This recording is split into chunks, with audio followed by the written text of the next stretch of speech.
Hello, everyone, and welcome to Pass the Mic, episode 3. My name is Corinna. Hi, everyone. Welcome. My name is Gaul. Yes, and we are going to host today's session about the Philippines. And there are going to be a total of 6 sessions. Where we invite speakers from around the globe to share their stories of how they are coping with climate change. And today we are going to look at the Philippines. And joining us live is Renee. She lives currently in the UK. She will talk a bit about this later, but originates from the Philippines. And yes, let's just get started with who we are. I already said I'm Corinna. I'm working for the youth initiative of the sustainability strategy in Baden-Württemberg, and we are doing different events and also guided tours to show people how easy it can be sometimes to act in a sustainable way. And today we are going to focus on maybe system change or individual behavior. What kind of impact can it have, and what is good, and where we can maybe improve, or where we can get more active. And then there's also our cooperation partner. Yeah, EPIS is a development education formation center in Reutlingen. It is a home of global learning with activities regionally, nationally, and internationally. They facilitate global learning with speakers from developing corporations, with development on policy, volunteer services, and basically people from the countries from. That's what EPIS is. I think it's time now to welcome Renee, our speaker for today. She comes from Philippines. She's going to tell us where she's from. I think Lotsan somewhere. Then she's going to show us where she's from, and she's a climate change activist. When I read her profile, I was really excited, and I know she has so much to share with us. For those who've been with us, last week we were focusing on Australia, and we've also been able to focus in Colombia, and today we're in Philippines. As you all know, Philippines faces a lot of extreme weather events, and all this Renee is going to explain to us today and give us her path and what she's been able to do. So without further ado, and if there are no more questions, Renee, I'll give it over to you. Thank you. Hi, everyone. Good afternoon, and thanks for coming in and joining us in this workshop for today. So you're right. So now you can see here the map of the Philippines, and you can see we are in the middle of the Pacific Ocean. And basically, just to give you a bit of context before I officially start my talk, the Philippines has a lot of hazards. We are in the typhoon belt of the Pacific Ocean, which means we get around maybe 20 to 25 typhoons in a year. We are also in the Pacific Ring of Fire, which means we have a lot of active volcanoes. And then, of course, we have a lot of tectonic plates, which means that we have a lot of earthquakes. And maybe 2 or 3 a year would be around magnitude 5 to 7. So we do face a lot of hazards, and climate change is definitely increasing them. So I will start sharing my presentation now.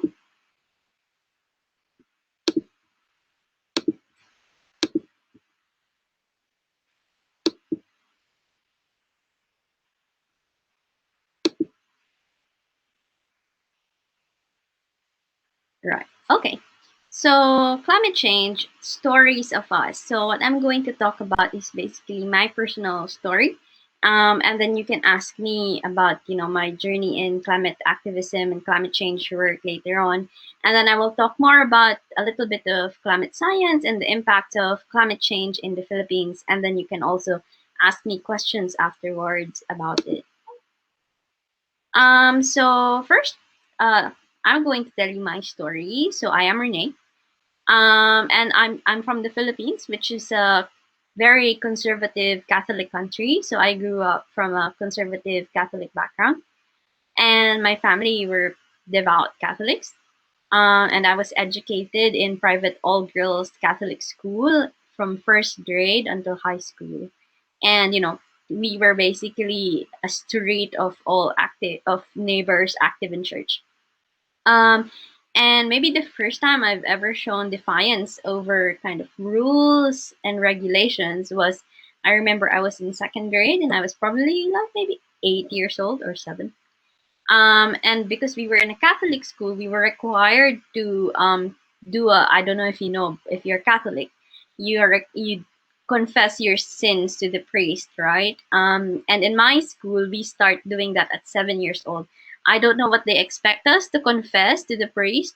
And so one day I was like really, really tired of just like confessing nothing.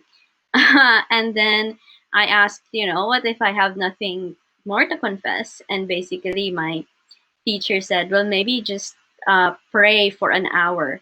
And so I thought, that's not right. Like, what am I supposed to confess? Am I supposed to lie to the priest? So anyway, that's when I knew that I can actually question rules and traditions. So I changed schools in high school. It was still Catholic, but this time it was very much progressive. They're actually run by feminist Benedictine nuns, the Benedictine Sisters of Tutzing. And I think their priory is in Germany. Actually, they always go to Germany. And our mother prioress, who is Sister Mary John Manansan, she's actually a very known feminist, and she has established the first women's center in the Philippines. She even supported the reproductive health law, which the Catholic Church was against. So in the Philippines, because we are, very conservative about sex education and sexuality, contraceptions were actually banned and illegal. We don't have abortion. Women don't have access to reproductive rights. But surprisingly, the nuns in our school, even if they're Catholic and the Catholic Church said do not support this, they were very supportive of this because they ran a women's center. And so in my last year of high school, I was actually made editor in chief, and I wrote an editorial about, sex and sexuality. And I was surprised that it was approved by the nuns. And so this is when I realized that I can use my writing to influence opinions and, to influence the public. Right. So then I went to university, and my university is said to be known for producing activists. So it's called the University of the Philippines. It is a state university. It was known, so in the Philippines, we had the dictatorship era in the 1960s to the 1970s. And it was the university that led the youth student movement to protest against the dictatorship. So it is a progressive university where ideologies are freely discussed. And during my university years, I joined an artist activist organization, and we campaigned for human rights and climate justice using different art forms, such as, for example, music, photography, films. And I knew then that that was what I wanted to do, kind of, in life. And I kept doing all of this work, and eventually I was recognized as part of the 10 outstanding students of the Philippines for the community work that I did. Right. And so after university, I decided to work as a full-time activist or human rights defender. And I worked for them for around 4 years, and I led a lot of human rights and climate justice campaigns. So for us, the issue of climate change is actually an issue of social justice. It's an issue of human rights, and I will talk about that more later. And so we would do a lot of community workshops to educate people about these topics. But I think the closest to my heart when I was working for this organization was the issue of climate justice, because I saw it as an intersection of all other issues. So for me, the issue of climate justice was an issue of equality, it was an issue of gender, it was an issue of poverty, it was an issue of economy, of peace, of security, and so all other issues came with the climate change issue, and that's what started me focusing my work on climate change.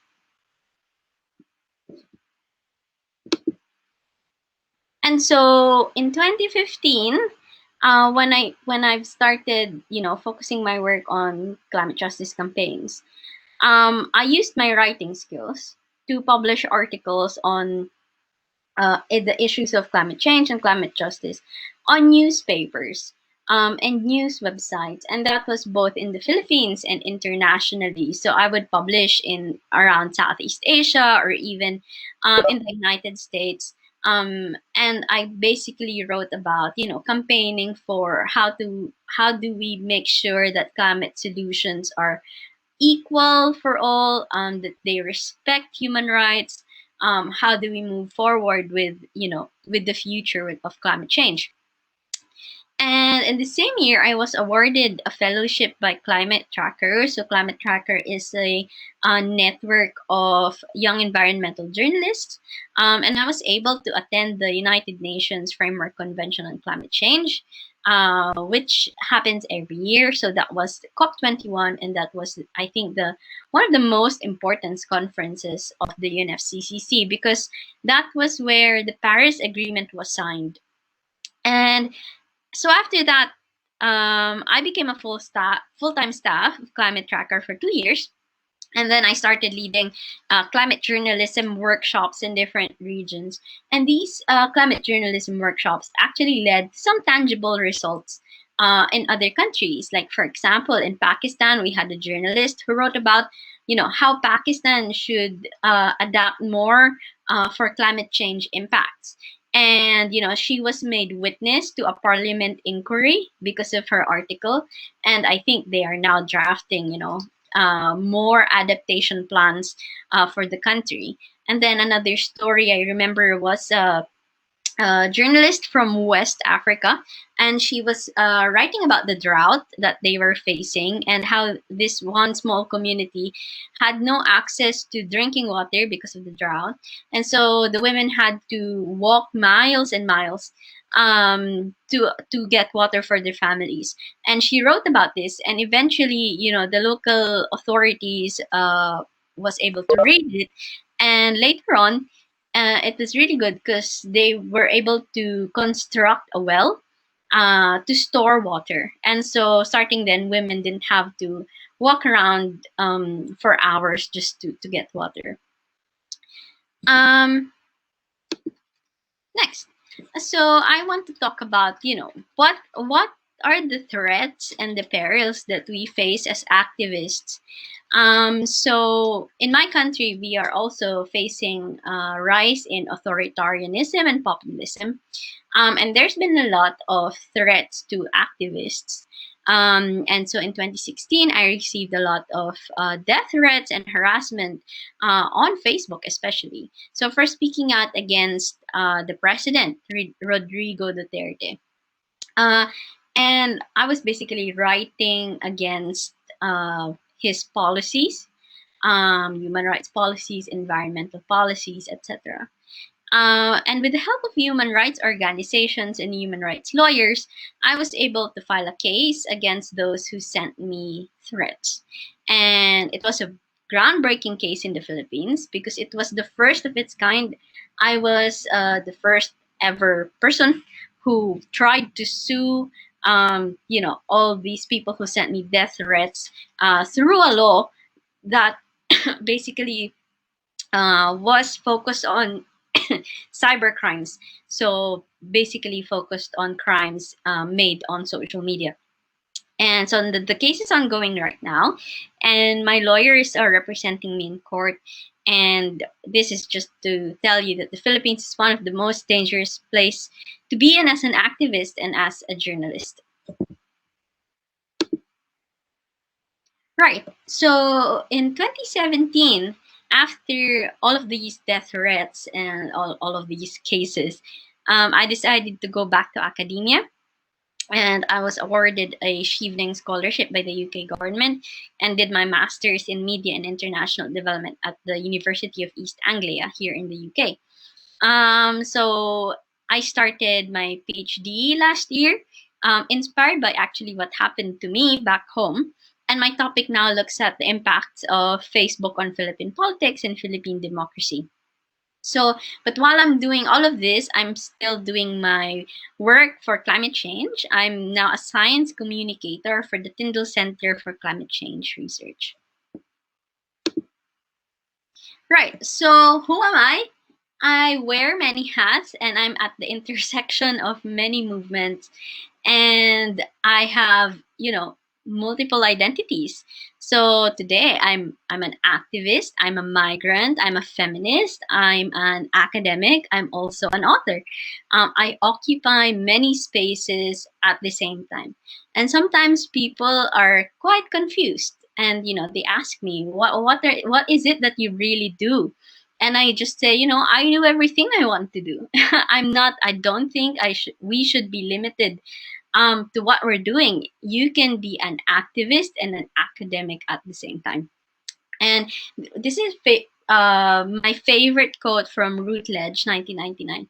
And he, was talking about how activism and academia can work together. So he says, certainly no simple opposition exists between academia and activism, and rather occupying a third space of critical engagement enables research to become a personal and reflexive project of resistance.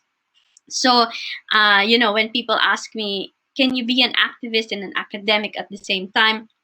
And I would say, my activism informs my research, and my research also informs my activism. Um, and I think that's the last part of. That's the last of my first part of my presentation. And I don't know if you have any questions for me about what I've presented so far about, my personal journey in academia and in climate change campaigning. Please do let me know. Yes, if you have questions, just write an X in the chat. Maybe I can. I have a question actually. Yeah, Hannah can go first. Wonderful. Hi. Yeah, I just wanted to know if you are afraid because of the death threats and you're still motivated to go on and still fight for what you think is right. Yeah, it's a bit scary. I'm not going to lie. I used to live alone in the Philippines. And my family and friends would worry about me because, being alone in the house, it's so easy to have other people know where you live and stalk you, etc.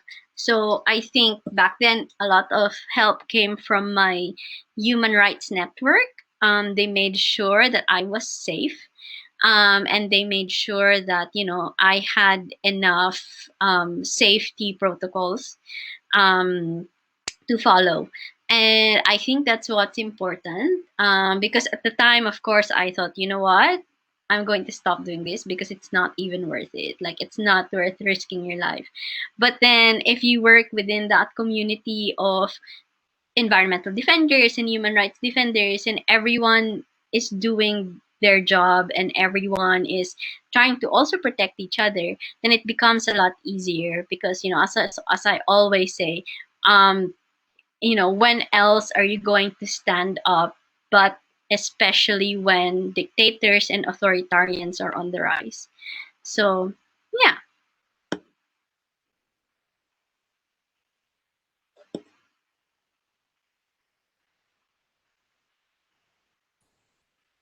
Any more questions?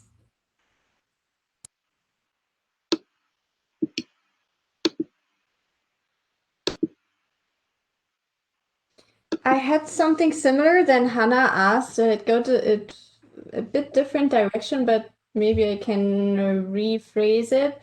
Sometimes I feel like I'm an activist and I want to do so many things at once, and then at some point I noticed like, you know, I can only change my individual behavior and not everyone else's. And then I kind of get in a bit depressive phase. I'm like, okay, I will just stop doing this or focus on very little things.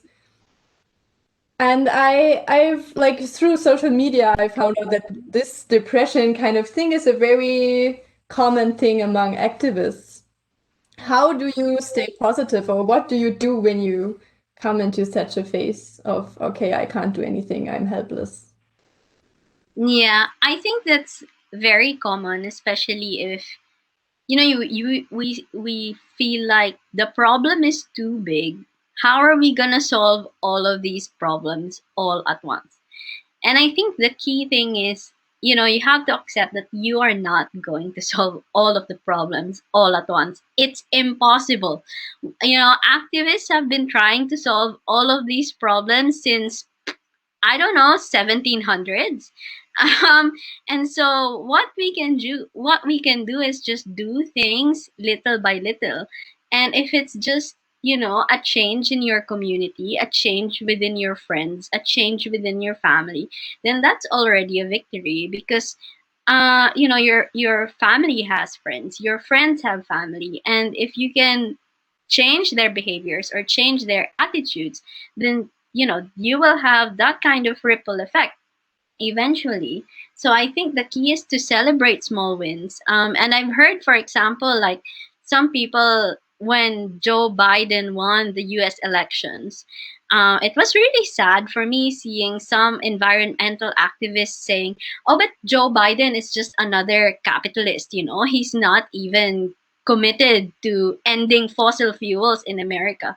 But I'm like, why aren't we celebrating? Because even if Joe Biden is not like the most activist person we know, at least he's not Donald Trump. And, we still won against a populist. We still won against an authoritarian. At least Joe Biden believes in science and he will listen to his scientific advisors.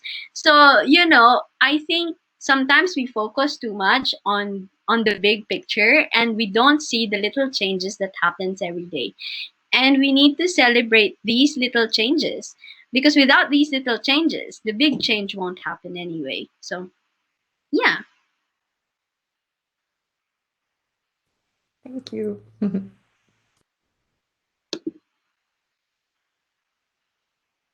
Any other questions from anyone?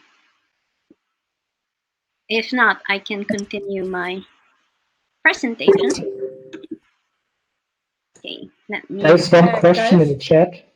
You are somehow muted. I don't like. We can't hear you. There's a new question from Fabian. He says, what was the reason for the threat? Was it because you criticized politics or your climate activism? The main reason for the threats is because I was criticizing the president. He was not the president yet, but he was the mayor of a local town in the Philippines, and he was known to already be an authoritarian, and he was known to sponsor extrajudicial killings against criminals, and to have this kind of war on drugs already. And so that was the first time that I kind of wrote about him, and it became viral on Facebook. Basically, it was shared over 20,000 times.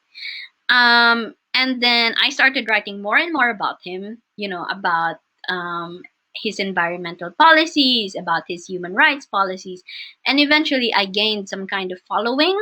And most of my posts against him would go viral. And because in the Philippines, social media is largely becoming a weapon of violence, against critics and against basically whoever activist you are. Some of these are state sponsored, and some of these are, let's just say, paid for by the government, and the government isn't not denying it. So basically, it's lots of things. But basically, if you're a critic of the government, then you will have some kind of death threats. Okay. Oh, there's another question. Do you feel like you can make just as much of a difference from abroad? How was your stay in the UK affected or changed your work? Good question. Yes, I think so. I'm still connected to a lot of groups in the Philippines, and I still do some work for them. But I think more importantly, my field of research is quite new and it's very much needed in the Philippines. There's no work currently. There's no literature about how digital media and social media is affecting Philippine democracy and impacting activists. Um, and I think that's something that's been baffling a lot of people in the Philippines. Like, how are we going to move forward with this? And I think with my research, it's going to contribute a bit of knowledge into that question. And how has it affected or changed my work? Actually, I feel more productive now because I don't feel constrained or I don't feel restricted because I don't feel threatened. It's like I have the safety of the space here. I know that even if they send me death threats right now, they won't be able to come here and find me. You know what I mean? Um, so I think it's actually made my work better. I know a lot of my friends in the Philippines, for example, have stopped working because there has been police surveillance in their offices, etc., and all of these threats. So I think it's helped me a lot, and I know that I'm in a position of privilege that other human rights and environmental defenders in the Philippines don't have.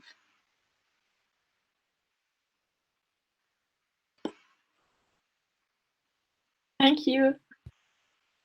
Oh, one more question from Alex. How much do your family and friends support you? Do they encourage you to continue, or are they afraid about your life and wish you stop? I'm not going to lie. I think my parents are quite scared. Like whenever I post on Facebook, they're like, "Can you stop writing all of these things already." It's like too dangerous. I think my friends are quite more progressive because I have, my circle of friends basically are in the same network of nonprofits, human rights, climate justice, etc. And they do kind of understand that, sometimes I just need to do what I need to do. And so, there's been mixed reactions, but I think my parents do understand that event, they can't really stop me. It's my line of work, it's my field. So yeah.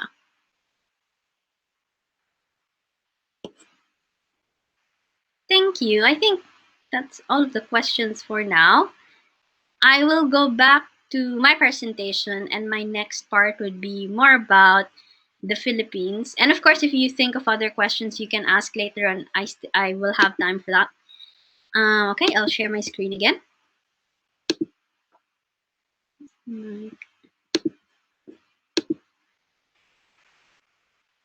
Right. Okay. So now we go to part 2, which is stories of survival in the Philippines. So the Philippines is highly vulnerable to the impacts of climate change. We have sea level rise. We have increased frequency of extreme weather events. We have rising temperatures, heat waves, droughts, etc. And we have extreme rainfall. And so this is due to, the Philippines' high exposure to natural hazards, as I mentioned earlier. So we have cyclones, landslides, floods, droughts, etc. Dependence on climate-sensitive natural resources, and vast coastlines where all major cities and the majority of population reside. So because we are basically right in the middle of the Pacific Ocean, we don't have any other country near us. And we are composed of 7,600 islands as of the moment, I think. They always find more islands. So basically, we are composed of big and small islands. And a lot of the people are fisher folks and farmers who live near the coast or who live inland and rely on agriculture. So this is here on the left. You can see this is a global risk index from 2019, and the Philippines tops the world in the overall natural hazard score. So we have the most hazards in the world. And if you go to the second image, I'm not sure, I hope it's clear enough. But the second image is basically a map of the Philippines and tells you, you know, based on where you are in the Philippines, it tells you what kind of climate change impacts await you. So here on top, that's sea level rise and extreme heating. There's like this tiny group of islands here. Don't know if you can see. And then again, extreme heating events, rainfall, sea level rise. Sea level rise, I think, is one of the most dangerous ones because it's just like all over. You can see heating events, that will cause drought and that will cause food insecurity because we rely on agriculture, as I said earlier, etc. So yeah, so basically, we are a people of more than 100 million, and these are all the hazards that we face. Right. So typhoons are one of the most destructive hazards in the Philippines. Most of the typhoons become a disaster, and we experience a little bit, maybe 20 to 25 typhoons in a year, and maybe 3 to 5 will be severe and will cause a lot of damage, will probably lead to some deaths. And there is this study here, if you can see the map of Asia. The likelihood of severe typhoons will increase over a 100-year period. And so the Philippines will experience up to 3 times more severe typhoons as the temperature warms. So what's the science behind that? The science behind it is when typhoons pass through warm oceans, they become stronger. So basically, the warmer the ocean, the stronger the typhoon will be. And because of climate change and warming and the warming world, ocean temperature is also becoming higher. So 2 of the most destructive typhoons in recent history, we call it Ondoy and I don't know. I think it's Ketsana, the international name of Ondoy. Haiyan in 2013. So the left photo, you will see this is actually in the middle of the capital city, where like literally millions of Filipinos live. And basically lots of cities were flooded. And you can see people needed to swim, buses were stuck. And this went on for, I don't know, maybe a week. And it was because the rainfall was too much. I think maybe more than a month's worth of rain basically poured down in 5 hours. And that caused all the flooding. And then in 2013, Typhoon Haiyan was the largest typhoon ever recorded to fall, to make landfall. And in 2013, people were not even sure what climate change was. We were not talking about it. We just knew this big typhoon is coming, but we weren't sure what that meant. We didn't know that it meant that there will be a storm surge 20 feet high. And a lot of these islands that I was telling you about were basically washed out. 10,000 people died due to Haiyan. And up until now, some bodies are just not found. There's just a mass grave in one of the islands. And it was a very big tragedy. And this year actually is also one of the worst years for typhoons and flooding. So this November 2020, 5 typhoons in 3 weeks drowned cities. And I will show you some photo. That's one of the photos. Families were basically waiting for rescue at their roofs. You will see dogs and pets waiting for rescue. And basically, this happened because in a span of 3 weeks, if you have five very, very strong typhoons, the land, even if we have like forests and mountain ranges, the soil is too drenched to absorb more water. And so during the last two typhoons, all of the water just came rolling down from the mountains.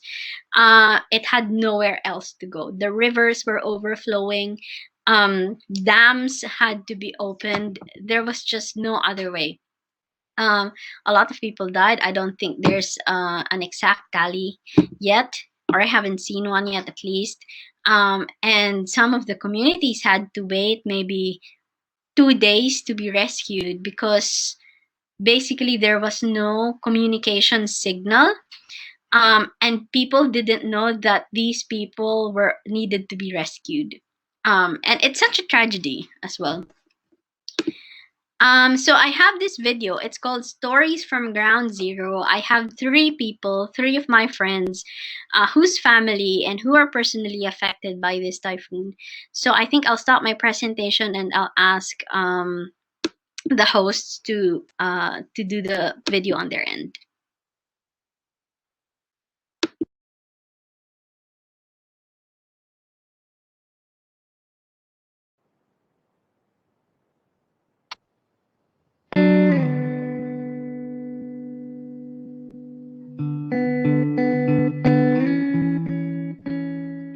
Hi everyone, my name is Aiden and I'm right beside our bakery that was destroyed by the typhoon.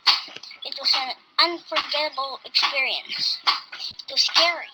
I thought the roof of our house was gonna be blown by a strong wind too. We didn't have the time to cook when the typhoon was ongoing because we didn't thought that the kitchen of our house was gonna be destroyed. We didn't have anything to eat because the things for cooking are inside the kitchen and was nowhere to be found. We had little choice of food and we didn't have income. After the typhoon, there was no signal. We have no choice of food because we have no income. Some houses were destroyed, some were flooded, and trees were blocking the road. We didn't know what to do. Thank you. Hallo, ich heiße Henry-Josa Jimenez und ich komme aus den Philippinen. Ich wohne in Marikina. Das ist eine Stadt in der Nähe von der Hauptstadt Manila. Sie ist beim Fluss und liegt in der Flussaue. Ich bin 22 Jahre alt und habe schon dreimal die Überschwemmung von meinem Zuhause erlebt. In 2009 bei Ondoy, in 2018 bei Ompong und in diesem Jahr bei Ulysses. Die Flut war fast 2 Meter hoch und unser ganzes Erdgeschoss wurde überflutet. Ich und meine Schwestern mussten endlich das Zuhause verlassen und von Soldaten gerettet werden. Wir haben eine Waschmaschine und viele Kleider und Schuhe verloren. Aber wir hatten noch Glück. Viele andere Familien, besonders auf dem Land, haben viel mehr verloren. Ernte, Häuser, Verwandte. Glücklicherweise haben unsere Freunde und Freundinnen uns geholfen. Und jetzt ist alles fast normal, aber wie viel Mal können sie das machen? Denn jedes Jahr gibt es mehrere und stärkere Tropenstürme. Umziehen ist auch nicht so einfach. Ehrlich gesagt, individuelle Handlungen reichen nicht. Denn die Klimakrise ist ein systemisches Problem und sie braucht eine systemische Lösung. 2020 ist ein schlimmer Jahr, aber es ist nicht das Problem. Schon lange waren diese Dinge voraussehbar und schon lange würden wir auch davon gewarnt. 2021 wird alle nicht plötzlich vorbei. Die Klimakrise wird Europa auch betroffen. Sie betrifft schon Europa. Und das heißt nicht nur ein heißerer Sommer oder wärmerer Winter. Als ich im Juli 2018 in Bremen studiert, ist eine Hitzewelle gekommen. Genauso wie bei uns verstärken die Stürme, so wird jeder Sommer heißer als der letzte werden. Wir wohnen alle an einer Erde. Wir müssen alle die Erde schützen. Also was sollen wir tun? Das weiß ich nicht, ich bin ein Dichter. Hören Sie den Klimawissenschaftler und Wissenschaftlerinnen zu und vielleicht auch den Philosophen und Philosophinnen. Hören Sie die Ureinwohner zu, denn sie haben kostbares Wissen über unsere Geschichte und unseren Naturraum. Hören Sie den Einwohnern der Länder zu, die von der Klimakrise am stärksten betroffen werden, wie ich. Also sind Sie schon am richtigen Weg. Ich heiße Henry Josa Jimenez und ich komme aus den Philippinen. Vielen Dank fürs Zuhören.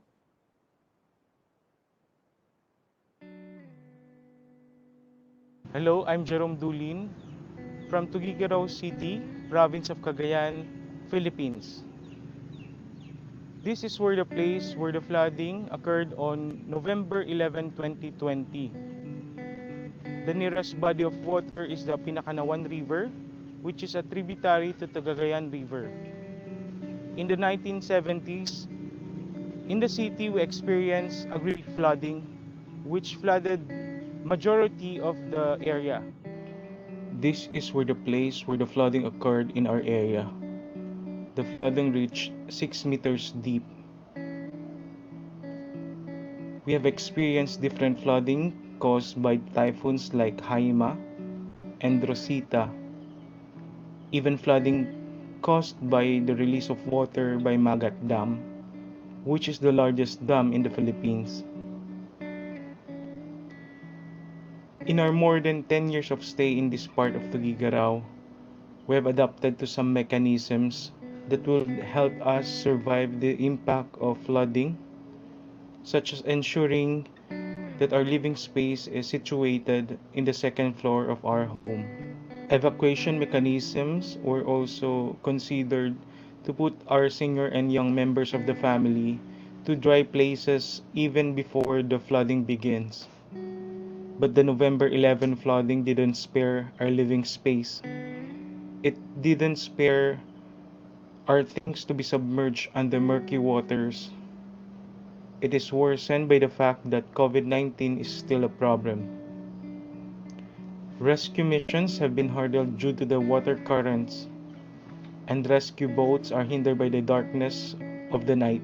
Our city mayor didn't easily give orders since he was away in the city attending to family affairs. He arrived on the third day of flooding. Days passed, and little by little, water levels came down. Many donation and relief operations have reached our place, but reports tell us that some of the evacuation centers, many have contracted the virus. Mud and silt was left in our home that destroyed some of our things. My family may not be fully recovered by the impacts of the disaster and the COVID-19, since it has hindered some activities in the operation of our small business. We didn't lay off some employees, but instead we got to have a job rotation agreement with them to minimize the cost. We also try to be very thrifty in our own personal activities. I may not be part of the governing people in our locality, but I believe that they should listen to the victims of flooding to come up with some mechanisms for disasters. Number 1, working disaster mechanisms and programs with at least 48 hours preparation during a calamity. A kinder and more skillfully trained personnel that could handle disaster response. Number 2, full accountability of officials in any environmentally hazard activities and approved businesses. All programs implemented should have an environmental impact assessment, especially those involved in extraction and destruction. Number 3, appropriate disaster information center and urgency reports. We were only shown data, but the information cannot be easily understood by the ordinary public. The data were gathered from meteorological equipment and sensors. Number 4, immediate mechanism for the subsidiary for the transport of basic necessities, relief, and price control. Number 5, intensive and efficient farmer crops insurances and business insurances, including recovery programs that include mental, financial, and developmental support to disaster victims.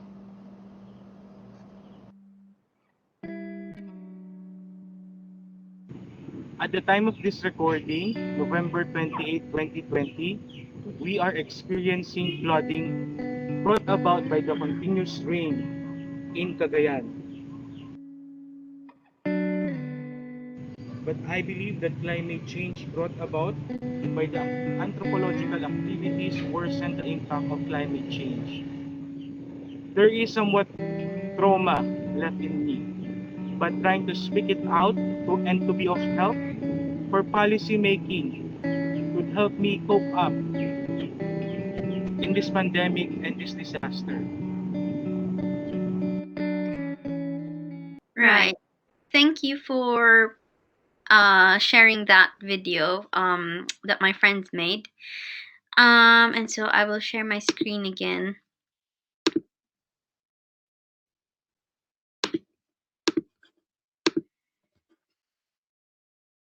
Okay, so our new normal is extreme catastrophe, and it's not a good normal, obviously, especially now we're also facing a pandemic, and then we're facing the impact of climate change.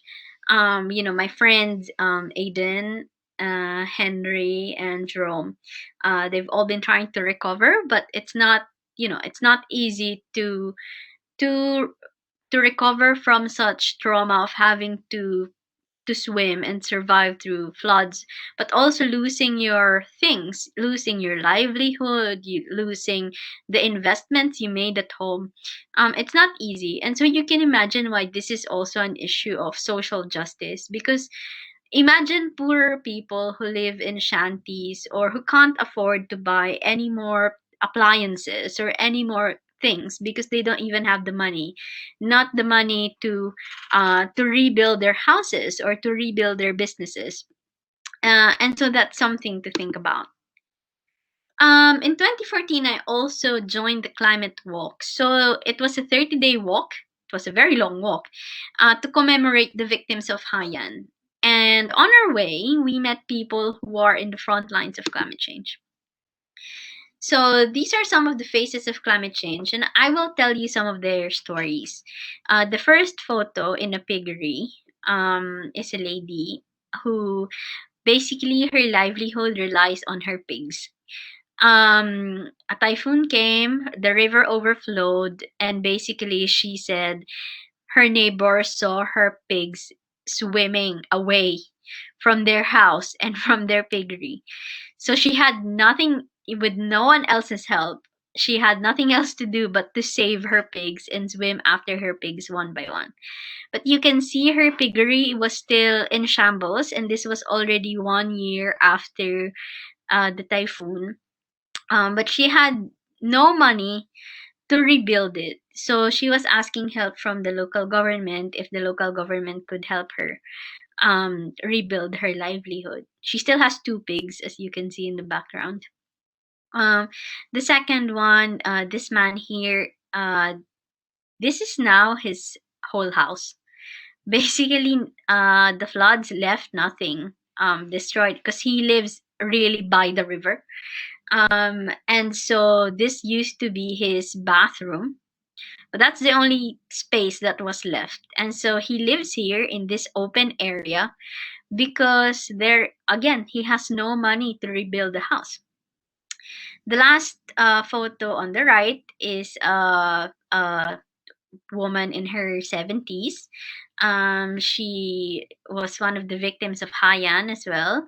She had to ride what do you call that, a ship and a bus to go to another island to ask help from another island. Actually, she asked help from the church, because the church said they would be giving a little bit of money to help those who need to rebuild their houses. And she just went without money in her pockets. She relied on the kindness of strangers to let her board the ship, let her board the bus, to be able to go to this church and get a few thousand pesos to help rebuild her house. And these are three people who basically are the faces of climate change in the Philippines. These are the people who are in the front lines, but who are also in the fringes of society. People who, if a disaster strikes, they lose everything. And then these are groups of people. So on the left, these are the women weavers of Samar, and they are known to weave in this cave because the grass that they use for weaving is actually quite heat sensitive.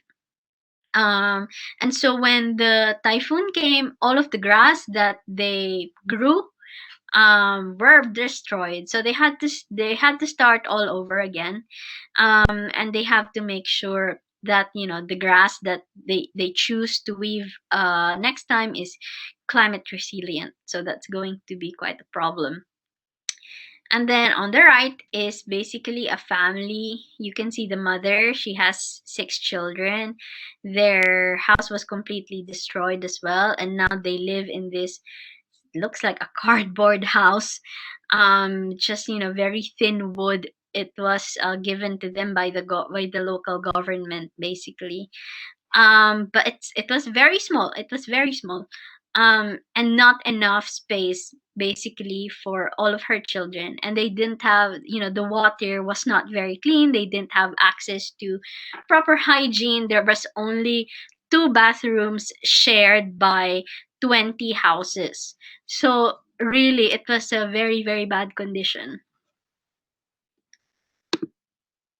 And so the question is, why should you care? Why should you care?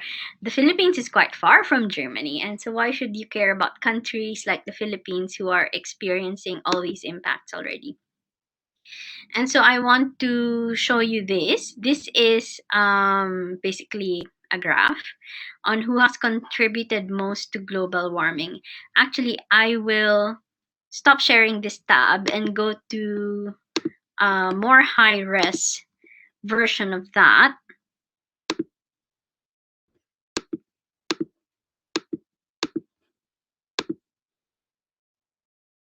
Right. Can you see this? So if you can see who has the most emissions, you can see the US, North America has a lot. And then the EU, which Germany is part of, is probably the second most polluting. And then there's China as another big block. You see Russia and India as the other big blocks. So this data is from 1751 to 2017. And where is the Philippines? The Philippines is here. It says only 0.2%.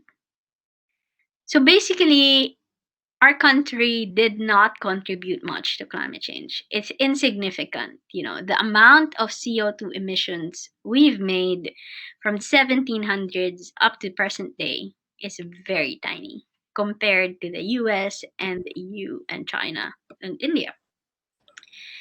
And so, I have a question. yeah. South America isn't here. It isn't here? South America is no. South America, here. Brazil. Okay, thank you. Also Brazil, very tiny. Colombia. Chile again. Okay. Yeah, I think Brazil is the most emitter in South America, but also very tiny compared to the rest of the world. And in Africa, it's South Africa who has the most. So if you can see all of these big blocks, they're already like developed countries, except maybe for China and India because they've only started developing recently in the last decade or 2 decades. But in short, we did not cause global warming, but the ones who cause global warming are getting basically a free pass on time. Right now you're not feeling it. Maybe you're even happy that it's getting warmer in Europe, or you basically it's not an everyday experience for you, isn't it? But in the Philippines it's our reality. And and it's an issue. This is why it's an issue of justice for us, because why are we feeling the brunt of the impacts when we did not pollute the atmosphere with carbon emissions to make our country rich?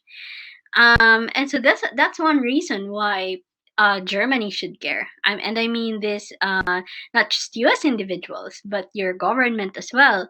Um, it's basically an issue of, you know, holding you accountable for what you've done over the past years. And as I said, not you individually, but your industries who have polluted, your fossil fuel industry, your cement industry, etc. So we are asking for climate justice from countries and industries who caused climate change, because we are not the culprits, and yet it is us who face the brunt of the climate change impacts. This is just a photo of Greta Thunberg. I think she's doing a great job of campaigning for climate change, and I think we should listen to young people. And a lot of us here in this call today, we're young people, and earlier it was asked, what can we do for climate change? It's such a big systemic problem. And my answer remains the same. Greta Thunberg, what did she do? She basically sat on the street every Monday. Is it Monday or Friday? Every Friday. For what? For a whole year, until people started noticing her. And that's such a simple thing to do, right?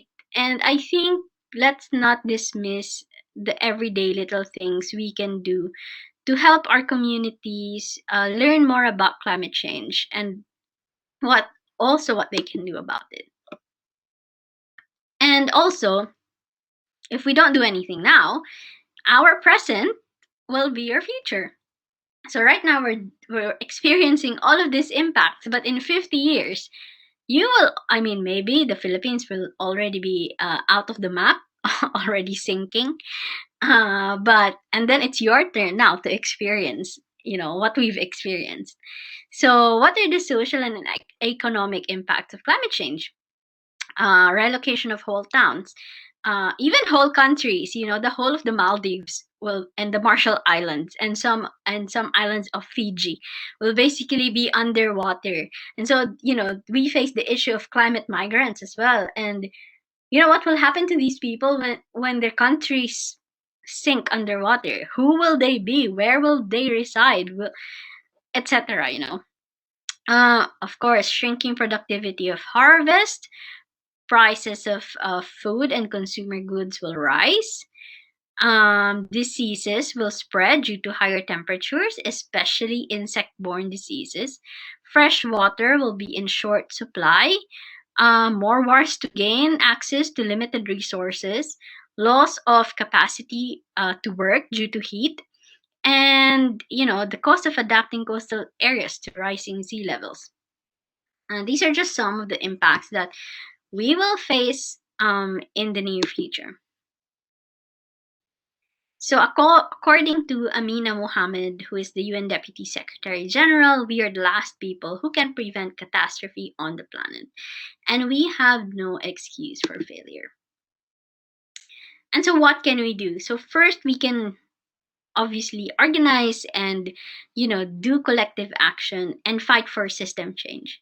So we need to act together and push for change in governance in our own cities, in our towns, in our communities. If we act together, and then talk to our mayors, talk to our local government, talk to our neighbors, it's something will change in there.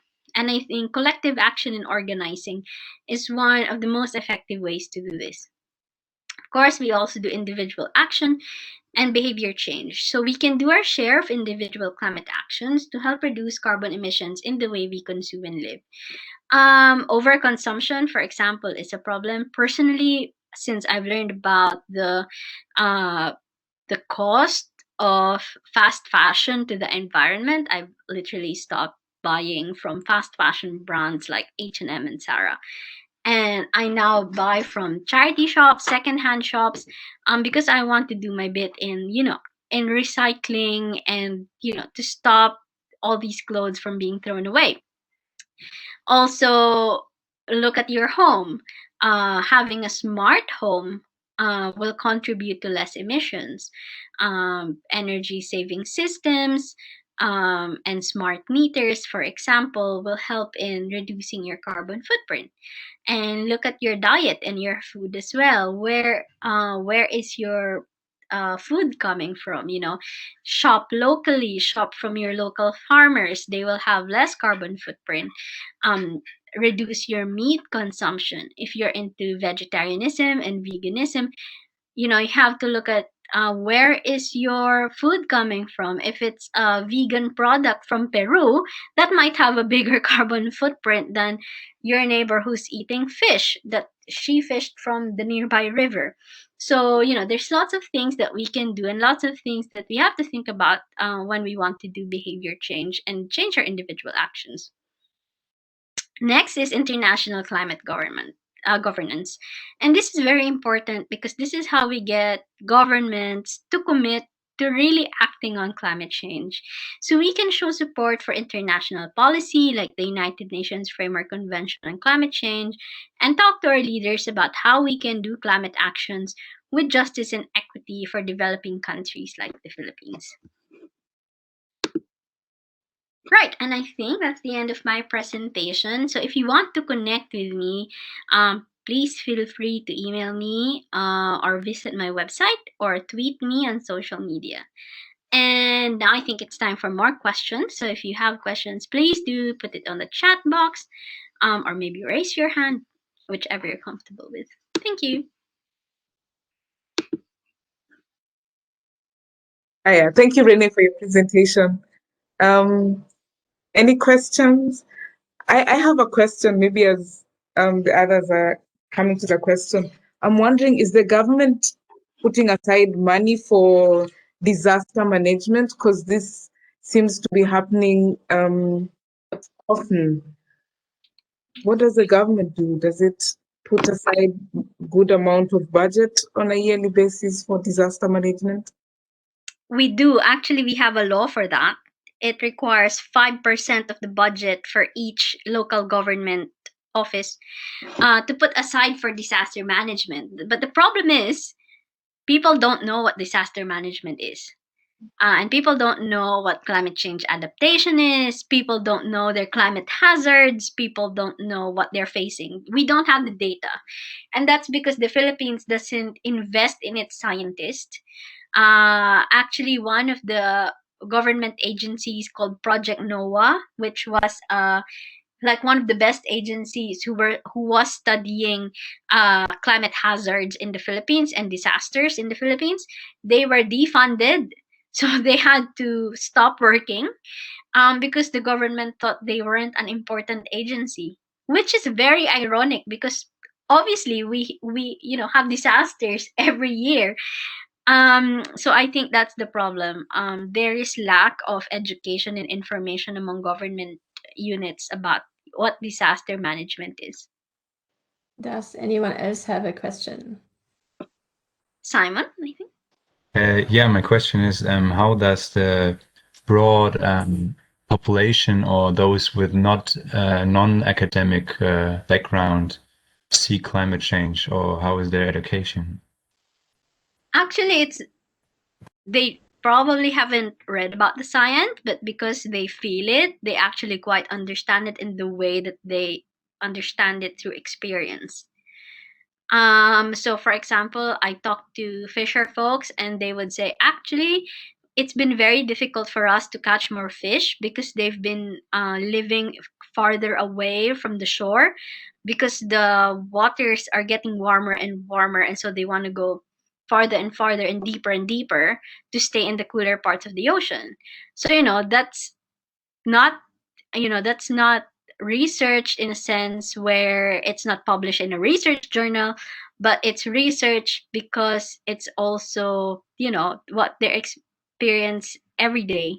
And I talked even to like this community, this farming community.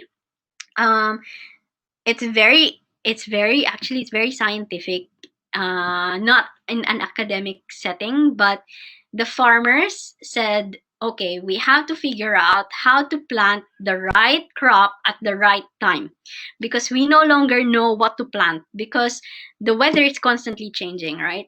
So what they did in their community hall, they have this really really large blackboard, and then they would record every day, what is the weather like today? Did it rain today? And so they've collected that data over 5 years. And over 5 years, they saw a trend. And so now they started to know, what kind of plants and crops to plant at a certain time. And so even if they're not in the academe, they actually probably know better because they experience it on the ground in their lives. Yeah, go ahead, Simon. I had a follow-up. Well, it's more about the other part of the population with a higher income. How do they see the climate change or the development in the country? Yeah, I think actually, there's this probably like stigma that climate change is a rich people problem. Because, people would say, how can I think about the typhoon that will happen in a month's time when today I have to think about the food that I will put on the table? So I think first and foremost, before this became a trending topic or issue, it was kind of the advocacy that kind of rich people, middle class or high income class was into because, they didn't have to think about their everyday lives. So like it's not a problem. So I think a lot of the people involved, for example, in environmental activism in the Philippines, aside from indigenous people or people who live in the forest, a lot of the universities, for example, would attract students who have who come from higher income families, would join the climate activism or environmental activism circles. I would have a question. Mhm. What do you think about the agreement of the Paris Agreement? Are the solutions which they have now, are they enough, or what do you think about that? Yeah, thanks for the question. Very timely because the Paris Agreement celebrated 5 years last week. And the Paris Agreement, the current commitments aren't enough. We know that in the Paris Agreement, we said that we want to achieve 2 degrees global warming above pre-industrial levels, and hopefully actually best efforts to do 1.5 degrees. Right now, we are already at 1 degree warming. Current commitments of countries show that we are on track to 3 degrees. And if you go to Climate Action Tracker, they have actually the commitments of all countries, and they let you know, is this country doing sufficient action based on their emissions historically and in the present. And currently, only one country is on track, and I think that's Morocco. And the rest of the world is just like, all right, let's just continue with business as usual. And actually, emissions continue to grow every year. Since the Paris Agreement, emissions did not stop growing. So there is a need to push a lot for our government to do more and to commit more. And I know, for example, here in the UK, the UK has committed to achieve net zero, which is zero carbon emissions, by 2050. And that's very ambitious, but they do have a roadmap and a plan to that. And I know, for example, Germany, I think, has been divesting from coal and has, is trying to close down all of its coal power plants, and that's a good initiative as well. But there's a lot more to be done, and we need to ask all the big players, especially the US, because the US is the most polluting country, but also based on their commitments, they have the least commitments. And so, this is something that we need to keep pushing. Hello, thank you for your presentation. I would like to ask if people like these natural disasters, they happen so often, they happen like very regularly. So do people somehow adapt, or can they somehow adapt to such situations, or what kind of mechanisms do individual people have, because they know this was like not the last storm, flooding, whatever, like what do they do on the individual level to somehow cope with such situations? Yeah. It's very difficult. I think especially for, as the videos I've shown earlier, Diosa, they said that it keeps happening, but it's really difficult to adapt just as an individual, because what if you don't have the money to adapt your house or your current infrastructure to all of this? I mean, I've seen, for example, a new house in the Philippines. The architect built it in such a way that when flooding occurs, the house, the garage actually floats, and so the cars don't get damaged, and the house is actually also kind of floating. It's like above water level, but it's because people have the money to do that, and it's difficult for current individual infrastructures to be changed. People don't have the money individually to cope with that. I think the most they can do is evacuate when disasters happen, and that's why disaster management is like needed. And there are talks about maybe moving families into higher areas, like in maybe mountainous areas rather than in the city. But that's also a problem, because if you move people from where they are, how will they work? They will lose, the current jobs they have, the current livelihoods they have. Like fisher folks are meant to be transferred, for example, inland, and the fisher folks are very much against it, because they're like, but this is the livelihood we grew up in. The only thing we know what to do is be a fisherman. We don't know anything else.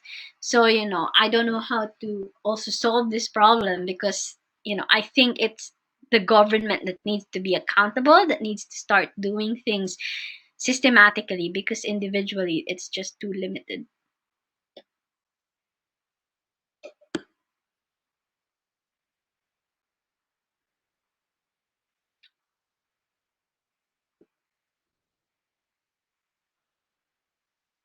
Other questions? I think we still have around 8 minutes to go. Simon. Yeah, I'm just wondering about you and your being an activist. What do you think is your most potent measure in your activist career? What do you mean? Well, I mean, what you think had the most potential, like doing talking to other people in terms of education or with governments or your journalistic work? Yeah, I think depends what your goal is. So I think it depends based on the different things that you want to achieve. So for example, if I want to change policy or push for or lobby for policy, then the best way to do it is directly talk and lobby, in the Senate, in the Congress, find allies in politics to be able to do that. So that's the best way if you want to push for policymakers to do something like pass a law or something like this. If you want to educate people, the best way for me that I've done is hold some workshops, talk to people, and also customize these workshops based on who you're talking to. So for example, environmental activists in Asia will have a different context from environmental activists in Latin America. And so again, there's no one size fits all solution for that. And then what else do we do? If we want to, for example, maybe change public opinion on something, I think going to the media and doing like high media campaigns, it's somewhat effective as well. So, for me, writing in newspapers and publishing stories was effective in making the people learn more about, the issues and changing their public perception or opinion about something. So again, the answer is it depends on what you want to achieve. Right. I think there's no more questions from the participants. So I have a theory that I came up with while thinking about the situation in the Philippines, and I would like to maybe get your opinion on this. So what I noticed, if I look at the map and where the highest climate change impacts are happening, like in the Philippines, like also on the African continent, or it's like places where people are already on like, let's say, live in poorer conditions or in lesser standards than we have them in Germany. And then when I see the catastrophes are hitting, and then all of what they have built up and the income they have made, their businesses, all their belongings is just gone, and they start from zero and they start over and over again, like if a typhoon hits again and hits again. And then how can they even reach a status like we have it in Germany and get kind of in this developed country status? Like, isn't it like a vicious circle where they kind of are gonna stay on this level forever if nothing is changing? Yeah, exactly. So I think the most important part is to develop the resilience of communities. And there is one inspiring island. They are a very, very, very tiny island to the east of the Philippines. And they were also Typhoon Haiyan was also made landfall in their island. And surprisingly, when we were looking at the data, they had 0 casualties, and they spared many of their belongings. And so we started looking into this island. They're called Camotes Island in Cebu. And we realized that it was because their mayor, knowing that their island was very vulnerable to disasters, started going to international workshops on disaster management and started bringing the knowledge home and adapting it at the local level. And so the locals knew about disaster framework, that I think it was like the Sendai framework on disaster management. It was localized in their language, and it was posted in their city hall. Everyone could read it. They were also taught how to read rain gauges. So each village would have a rain gauge, and they know when the rain gauge would go up and down. And they have their own communication system. They know that the community will not have any communication whatsoever when a typhoon hits. So instead of relying on cell towers and technology, they rely on megaphones. They have megaphones all over the community. They have bells all over the community, and a person is assigned to ring that bell and to shout on the megaphone when people need to evacuate. And because of their work, they have already designated evacuation centers, evacuation areas. And because their topography is very much like forests and caves, they have each a cave to go to. Like there's like a cave for every 20 families to go to for a typhoon.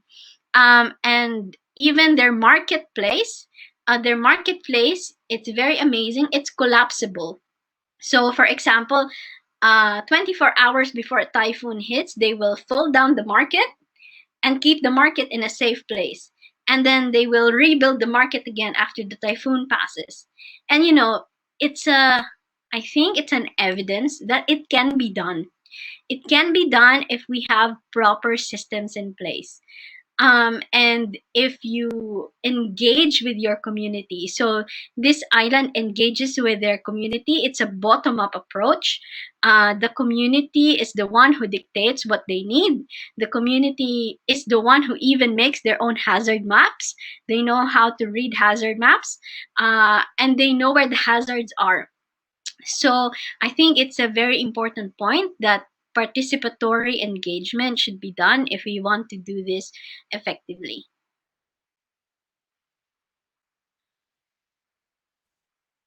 Thank you very much, Renee. Thank you. It's 3:30 and I think we're gonna stop here. If you have more questions for Renee, she gave you her contact details, so feel free to reach out to her. I think I will just tell you what is coming up next. We're going into the winter break or into the Christmas season. So if you're on board for our next session, then we will see us on January 12th with Anthony, who is an indigenous, who's from the Atsiham Tiwa, Yoemi and Anishinaabe nations. And he is going to talk about how especially indigenous and he's also multifold discriminated because he is also a queer seed keeper. So yes, and he is gonna tell us how he and his family have been affected and how his work as a seed keeper has been affected by climate change. He's going to talk about the cascading effects of the biodiversity loss. So what happens if some species are going to extinct and what comes after afterwards. Yes. So tune in next time if you're eager to learn more. And thank you, Gal, for co-hosting this together with me. And thank you to the participants for staying until now and asking your questions. This has been a really lovely exchange. Thank you, Renee, for taking the time to answer our questions. And I wish you all a festive season. Yes. Bye-bye.